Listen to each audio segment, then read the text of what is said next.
Hi, my name is Tanya and I'm a sewaholic.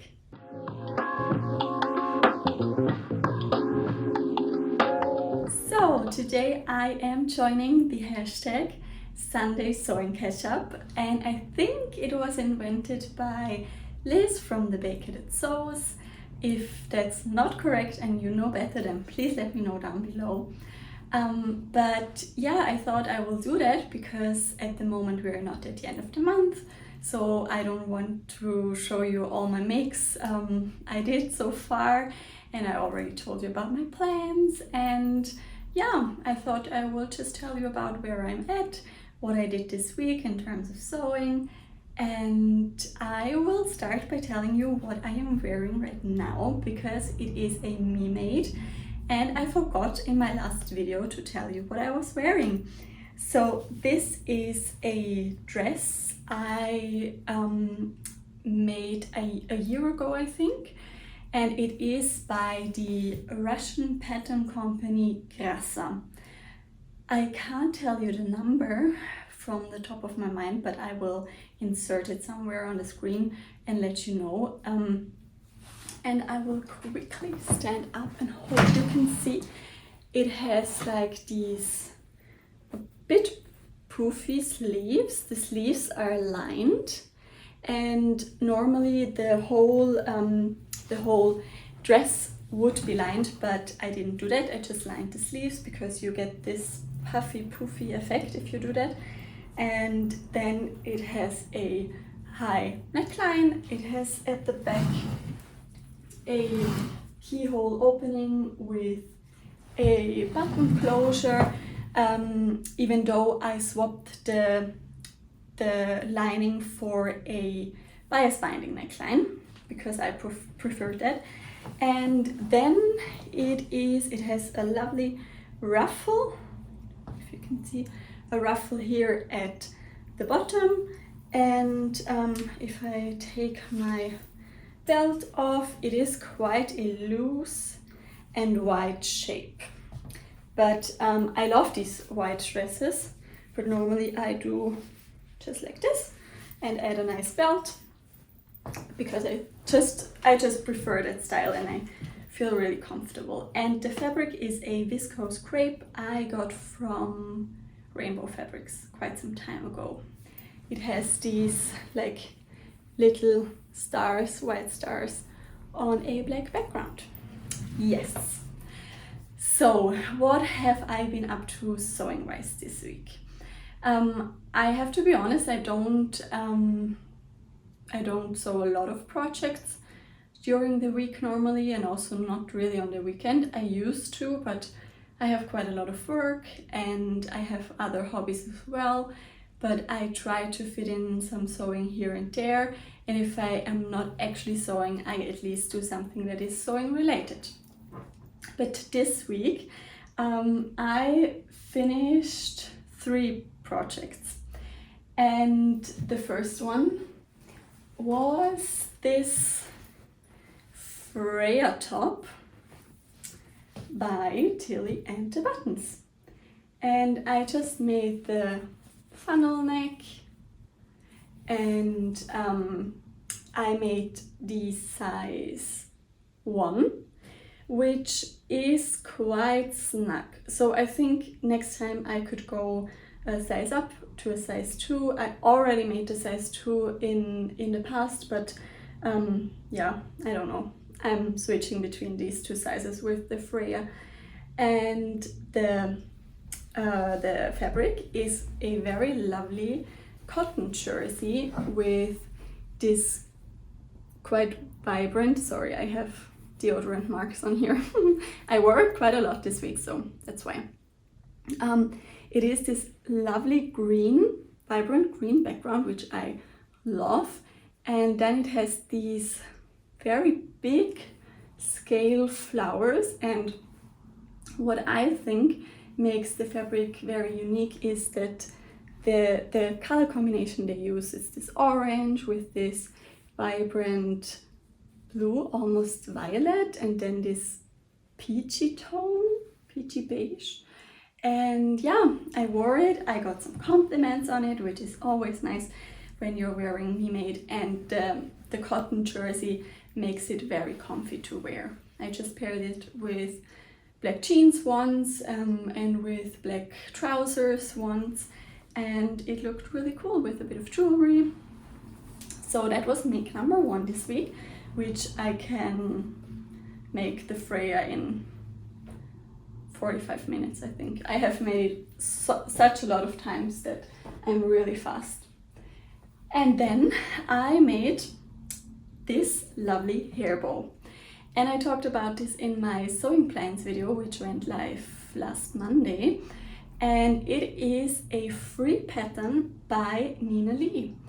And the instructions are quite, I would say, not the easiest to follow because there are no pictures or anything, but that's just because Nina wrote in the description of this pattern that she wants to do an in-detail video tutorial, and I guess when that comes out it will be much more clear how to make this bow. But if you have some sewing background knowledge already, it shouldn't be a problem at all. And it is really a very fast project, and you can perfectly use scraps. The only thing I had to order were these hair barets, I think they're called. You can open them like here and then close them, and I just bought them off of Amazon. I can link them down below, and there were, I think, 5 in one of the packs, and it cost me like €4 or something, so that's really a bargain. And I think that's very, very cute for spring and summer, and I already put it up on my Instagram. I can insert some pictures, and people seemed to like the hairball. And because of the success with this one, I then made another one yesterday from some leftover silk organza I got quite some time ago from the new craft house. That's what the shop is called. And I have it in my hair right now. I will turn around and I hope you can see it then. It is this one, and what I made with this hair bow, I made it a bit smaller. So I just traced off the original pattern and then went 2 centimeters smaller on each side. I think that's what I did. And then it gets just, it's not a lot smaller, but it's a bit smaller. It's still quite a big bow, but for me that's more than enough. I have quite a small head and I don't want to have a hair bow that overpowers me, even though I also like this size a lot. So I can really recommend this pattern, and I will also link it down below. And then there is something else sewing related I did this week, and that was finishing a book. And it is, oh, I have a pattern piece here. It is this book by the YouTuber Bernadette Banner, and it is called Make, Sew and Mend. It is quite new, I think it's about a year old, if I remember correctly, but yeah, I may be wrong.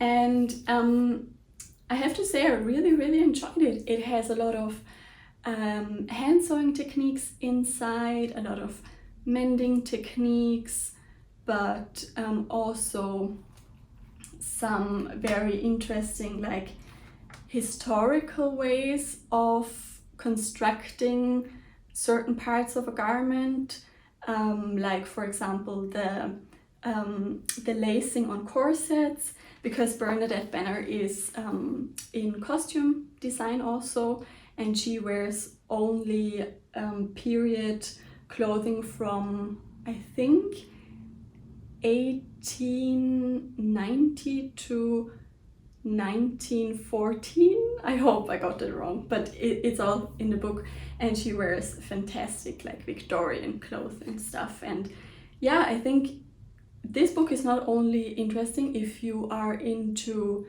period clothes, but it's also interesting if you want to get a bit of background, how people used to make their clothes, how you can use more hand sewing techniques. And there were also some portraits of other period dressers. And yeah, I have to say, I really enjoyed this one. There's a chapter on pressing, on the anatomy of cloth, and on identifying fiber content. So it's really for everyone that is into sewing, I would say. And I really enjoyed it. So that's what I did sewing wise this week. And then I got a few things for my upcoming projects. And one of them is, in my sewing plans video, I also told you that I want to make the Talia One Piece swimsuit by Edgewater Avenue. And the fabric arrived this week. I ordered some swimwear fabric from stoffe.de, which is, I think, myfabrics.co.uk in the UK.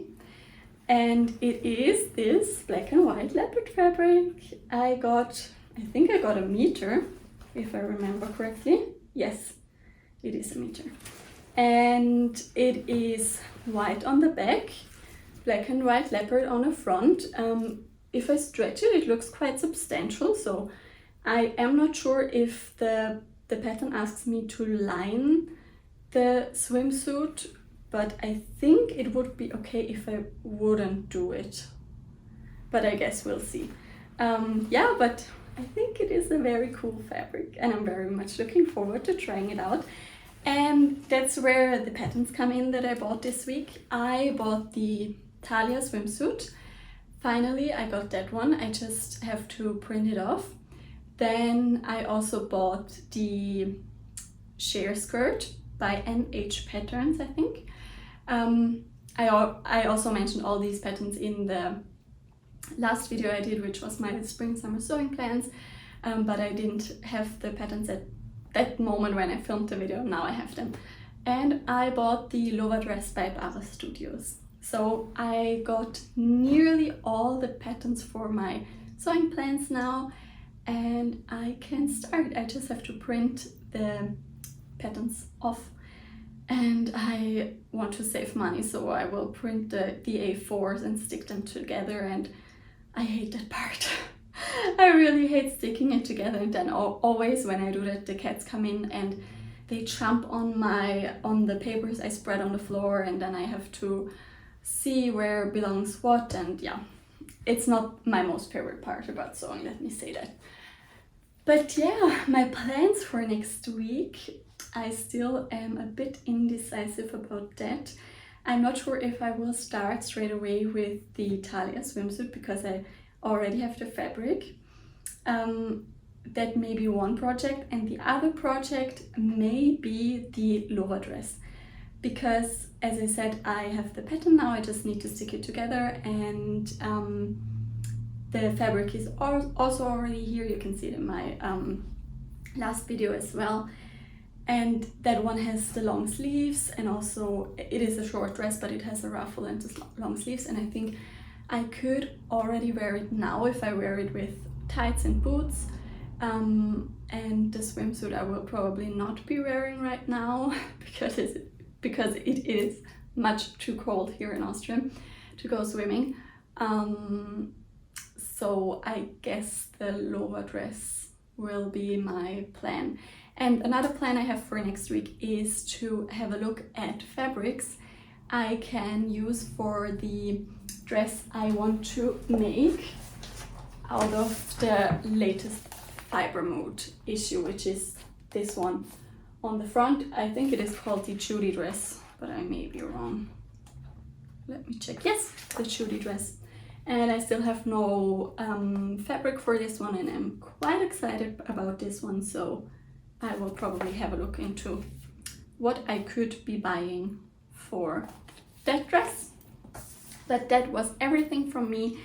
I hope, as always, you had a lovely weekend. I wish you the best start to the new week tomorrow, and I hope you could squeeze in a bit of sewing this weekend. Thanks a lot for watching. If you enjoyed the video and if you enjoyed all the other videos I uploaded, then I would be really happy if you could give me a thumbs up, if you would consider subscribing, and leave me a comment down below if you feel like talking about sewing with me. Thanks a lot, guys. Bye!